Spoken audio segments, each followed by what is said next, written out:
And I have to come clean. I'm not the great guy that you think I am. The only reason I am where I am today, the only reason I've gained an ounce of emotional maturity and I'm a decent husband today was because I was a terrible husband in the past and I cheated on Emily years ago in our marriage. I'm not this innocent, thoughtful husband. I destroyed my marriage because I was a selfish coward.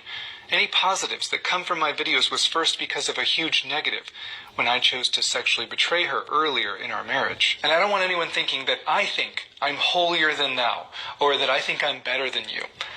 No, I'm the chief sinner in the room. But I also decided I'm going to be the chief repenter in the room. I'm going to be the chief apologizer, the chief over-communicator, the chief servant in my marriage. And I completely understand if you don't want to take any marriage advice from someone who has cheated in the past. But I want to make sure I never hide my failures. I want to make sure I'm honest and transparent about my own journey. Because my instinct is obviously to try to bury that part of my past. But that's not possible. And I will have to live with the consequences of my decisions for the rest of my life. But at the same time, you are not defined by your past. My sinful past doesn't define me, but it does remind me of what can happen and how badly you can hurt people when you don't understand what faithfulness and commitment truly look like in your marriage, and when you don't understand what any marriage needs to survive. Most of you haven't cheated, but your marriage could still be falling apart.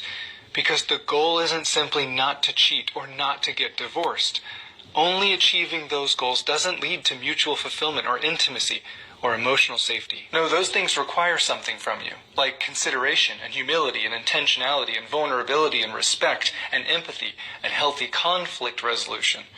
If you're both not intentionally working towards those, your relationship will always suffer. So don't give me any credit. I wouldn't be here without her. Emily deserves all the credit for everything that she had to go through. She decided to give me a chance to rebuild trust that I didn't deserve, and I took it. I repented before God and before her, and He put a passion in my heart to help others not make the same mistake that I did, not just with cheating, but with not protecting and prioritizing my marriage. And even though my betrayal was years ago, that work doesn't stop, because learning doesn't stop, empathy doesn't stop. Building trust and intimacy and emotional safety doesn't stop, because that's what love requires of us. There are no justifications for cheating, and there is no excuse for not pursuing growth and maturity in your relationship with your spouse. Please don't wait as long as I did.